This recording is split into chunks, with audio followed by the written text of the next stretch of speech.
What's up, y'all? It's T-Tur, and the new trailer has come out with so much information. We're gonna break it down and talk about everything, but to start off, y'all, this trailer has shown us that what we all really wanted to happen is gonna happen in this DLC for like the first time in a Pokemon game. It's crazy.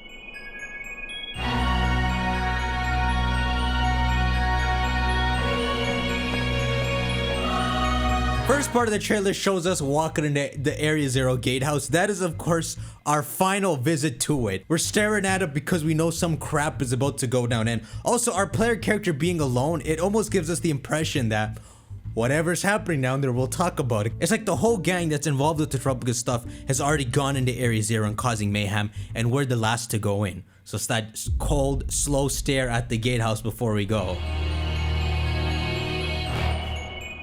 Also, they give us this like overview shot of Paldia, and it's like looking at Terrapagus from above as well, you know, especially since it's at the center where Terrapagus' terror symbol is.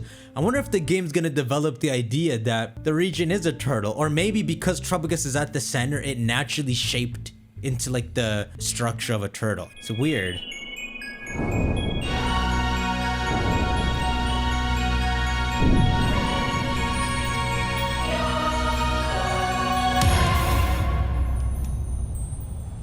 What is up with that? So yeah, they show us going deeper into Area Zero, far deeper than the lowest part, which is already infested with crystals.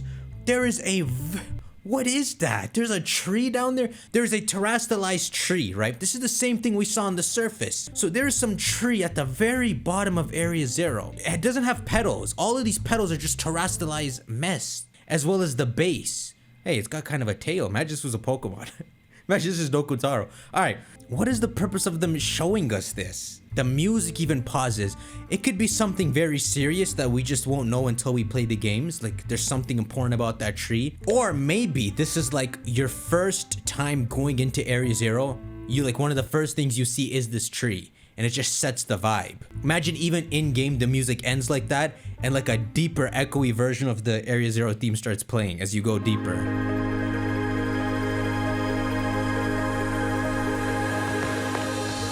So it seems like the way the Indigo disc starts is just like Briar hooked you up to go to Kitakami, you're gonna run into Cyrano here. How did we even get into an academy all the way in Unova? I don't think he's evil, guys, at this point.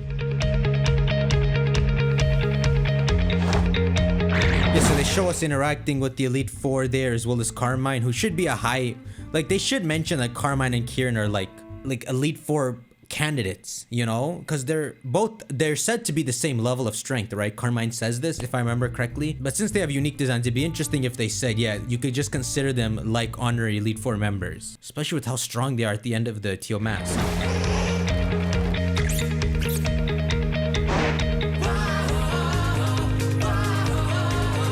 But yeah, so we get a few glimpses as well of in the terrarium, and look at this spot here. It's got Joltik's... that Joltik is huge! Look how small it's supposed to be. Who is... hey yo, it might just be close to the camera. Okay, so there's this cave that has these giant terror crystals. Now, at first I thought maybe it could be a reference to the black and white cave, Chargestone Cave, especially since you can like see on the walls, it's like electrified. But nah, look in the distance, these are those hexagon Terrapagus crystals. So whatever's up with Blueberry, there's definitely like a core of Terrapagus energy at its center. But I don't think Terrapagus is underneath Blueberry Academy. It's weird. The next thing they show is Blueberry Quest. She asks you to take on Blueberry Quests, which they don't fully explain what it's about, though they did show in the top right corner it's like you have to find 3 Dittos. Oh my god, Ditto blocks! The Dittos transformed into a block! So one of the quests is, does this have to do with the Blueberry Quest? One of the quests is of the freaking 10 trillion blocks in the terrarium. 3 of them are secretly Dittos. Oh my goodness. Now, could you imagine it was a Ditto regional variant? It's not, but it's like, you don't usually see in Pokemon games Ditto transforming into something that's not alive. That's kind of cool. There's one of them. Were you taking a photo with it? But yeah, the Blueberry Quest crap is what leads into this. Sinclair. So you run to this girl called Sinclair, and she's got a machine there. We talked about this through the Riddler Coup riddles, where he talked about something called a synchro machine, which seems to be related to how you uncover the static legendaries in this game, like Articuno, Raikou. They show it later. She's probably the one who hooks it up, and that's probably the synchro machine. It seems ultimately unlocking the synchro machine, first you have to go through some blueberry quests. But it shows here, this is what the synchro machine is.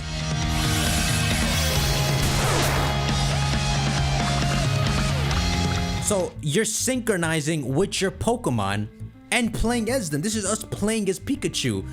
We never had this in a Pokemon game. I mean, that's pretty cool. And the moment they introduce this in a future Pokemon game, they could expand on this now that they've already built the mechanics for it. We kind of had this in like Let's Go. For like 3 seconds, you got to play as your Pikachu or Eevee, if I remember correctly.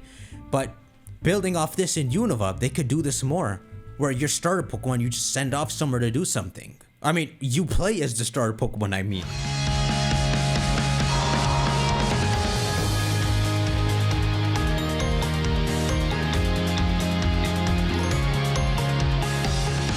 Then they show us the club room house. So in Blueberry Academy, you get your own clubhouse, and pretty much you can invite the characters from Paldea over here. We're inviting Grusha, Rhyfort. Like, they had to come to my special Unova spot. I finally escaped the region and they follow me. But pretty much, this seems like something fun in the game because it sounds like you can unlock a trade with every single of the potential people you can invite.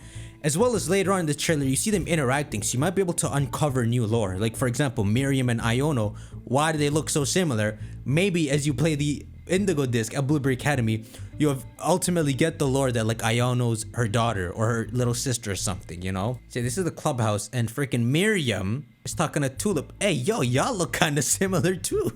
Are you the biggest sister? Got Larry and Kofu. Larry loves to eat. Kofu's a chef.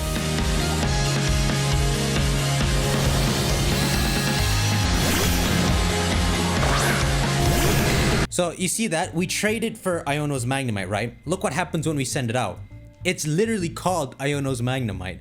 This is a new function for the game. Like, we used to have these things like Go Poniard the champion, but this is like tagged with her name. So eventually, if Game Freak builds off this, you could get stuff like Red's Pikachu, you know? So this is a pretty cool starting point.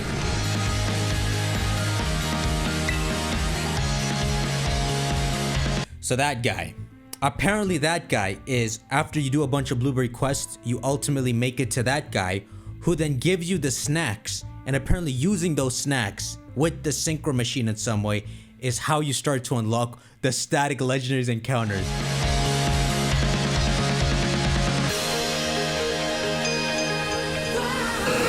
Y'all, this is the most glorious thing ever. I've been yelling at Game Freak, you know, Hoopa Portals, Dynamax Adventures, Ultra Warp Ride. They never show the static Pokemon standing there. To encounter a legendary, it hits hard if you could just see them standing there and talk to them. They're freaking doing it. After yelling at them a lot, my final words on the static situation was, you know what? I'm optimistic, Game Freak. I think you'll do it fun. They freaking did it. Maybe it's the same process to get a random artifact of the 25, but then you do something fun with that artifact. Because the Hoopa Portals kind of had some variation, and especially the Ultra Warp Ride. You would go to these different set locations for the legendaries, and then especially for the Ultra Beasts, they'd have their own worlds. I will be honest, I am optimistic. I think this little 25 static legendary thing will turn out fine. They put them around the region, so you'd probably get the snacks, whatever, get their items. I guess it's a snack, like a snack Articuno likes. But whatever, you get the snacks, but it looks like you actually find them in the region. In the terrarium world. And the terrarium's a good place for it because you have all these different biomes. Y'all, we ain't just gonna talk to a reflecting mirror in Area 0. And that's how you encounter Articuno Zapdos. Nah, you see that Suicune by the lakeside? You're just gonna be hanging out and seeing them in the overworld. This is one of the greatest things they've ever done, bringing this back. I think they got rid of it around Oras time, right? This is when they started to mess up static legendaries. They freaking fixed it. And these are not Terra raids. As far if we compare this with the Coup teasers, these are actual just encounters. Y'all see Terrakion? What's up with his ears? Wow, even seeing these dudes in 3D looks kind of wild. These are some Pokemon Stadium vibes. So y'all notice, like, especially for Groudon and Kyogre, they give you the vibes of like back where they're actually supposed to belong, like the Cave of Origin. So imagine they actually set up areas that are kind of reminiscent of those places. Yeah, I'm so happy about this.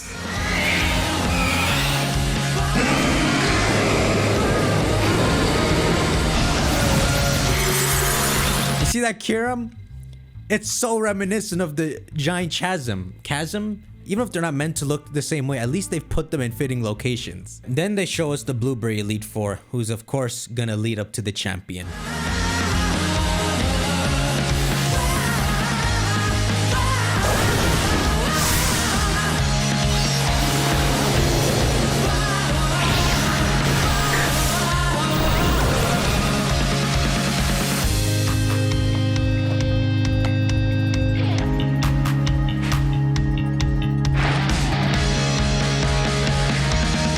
Yo, what is going on here? He looks sick. So you can see Carmine, she's like, they're all invested in this battle that's about to happen. I know Ku said, you know, you have to hide from Kieran, and Carmine tells you that, but I don't think that happens yet. But look, there's Kieran on that side with his hair tied up and us on this side. Yeah, I wish they didn't show this in the trailer. These are one of the things that hit hard when you discover it in game, because also they've just told us Kieran is the Blueberry League champion. I mean, look. There's the Elite Four here watching the battle. Why else would they be watching the battle? So Kieran, after losing to you, rises the ranks. Where's Carmine? I guess that's her right there. He rises the ranks and becomes stronger than all of those dudes who looked OP. Especially Drayden. I really like his design. He got the ultimate Gohan bang, though it's not anything like it. And the man got a freaking tank top, bro. He's been working out. But yeah, the overall design is supposed to show a sense of maturity, but also, y'all, look into his eyes. There's no sparkle in his eyes. He hates you. He's dead inside. Holy crap, that looks terrifying. It's been so long since we got like fun development. I don't think we really do get fun development like this in Pokemon games. At this point, I know he's a new character, but he's starting to give me like red vibes. Like I want to, after this whole DLC is done, find him on some snowy mountain and you fight him. And he's like freaking level 90 Pokemon. You know, with his own theme and all. He already has his own theme. Like legit, imagine in the games after this, Gen 10, you just find Kieran somewhere. It's literally the red battle again. Or Unova remakes.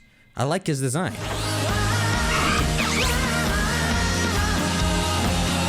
Alright, we show Gita Blueberry, we see Bryra Blueberry, but then they show us some girl with red hair. My only interpretation to this is that's Mela.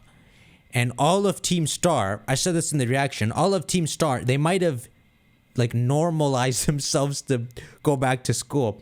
Which I don't know if I fully like, because if you look at all of Team Star, especially the ninja dude, they're wearing their uniform underneath. They all modified their uniform.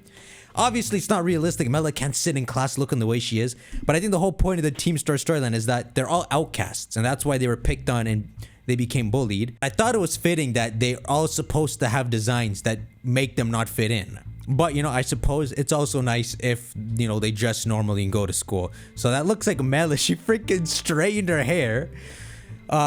Giacomo, dude, this man gonna have the comb over. The wrestling girl, we're gonna finally see what her face looks like, I guess. Honestly, it's a happy ending to them.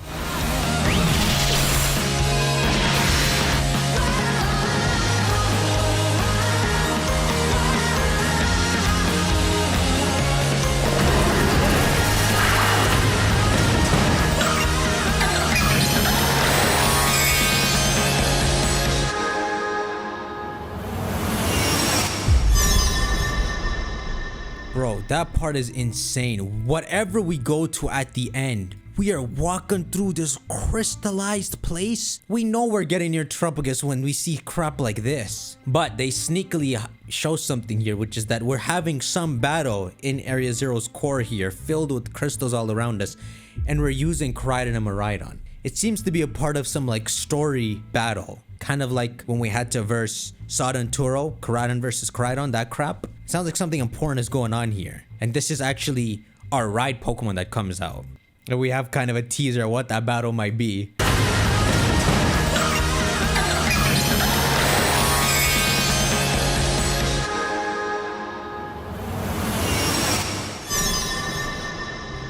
And they show Tropius terrestrializing at the end. That looks badass, dude. And we also get to see an in-game look at that crown. It looks like Jolly Ranchers. I want to eat one of the gems. It looks so smooth. Y'all, I have to shut my mouth up about whatever we see on screen right now. But I'm so pissed Game Freak left this in the trailer. I'm still not gonna say it, okay? Next video I'll talk about it, but how could they do this? So this Tropius they show here is not the heat form, of course. I mean, there's still pentagons. Besides, it looks the same. It's the state right before it's about to terrestrialize. But Tropius has a cool terrestrial animation. It uses its own symbol. It turns around, it just breaks physics. It just turns around and presents its back to you, terrestrializes, and you can see all the symbols glow. So you know what it's like. It's not just terrestrializing the middle symbol. It's essentially, it looks like it's terrestrializing all 18 at once. And that's what unifies into the 19th type. That's crazy. That's like 18 terrestrializing. That sequence there is probably Heath Tropius, the big form, but they just didn't show it. But if you were to scroll down that crown, he's there. You know what? I gotta mention it, alright? I'm gonna mention it. Look at what you see on screen in front of you, okay? First off, we got our player characters, badass, in our blueberry uniforms. Here's Carmine, very concerned looking. Look at Briar. She doesn't matter if the world's ending. She's just excited to see Tropius. I love that. She almost looks a bit insane. Like the whole world could be about to end. All she's happy about, you see that book she's holding, is that she got to see what her 200-year-old grandpa saw. Tropius could be about to kill her and she'd still be grinning like that. I love that photo. Look at the top. Look at the freaking top. They've just told us what's about to go down in this DLC. This sucker's gone crazy in some way. That these are the 5 characters they decide to show at the bottom of Area 0. I'm gonna leave it as that. I'll make a proper video on this. Alright, y'all, so that's the whole trailer broken down. There's still a lot of interesting things that this opens up to talk about, so I'll be covering them, at least like 1 or 2 things. So I'll be covering them over the next few days. And we got just 6 days until the Indigo disc comes out. This masterpiece, we about to play it. So make sure to shank that like button. Let me know anything you're looking forward to in the comments. And I'll see you on the next one. Take care.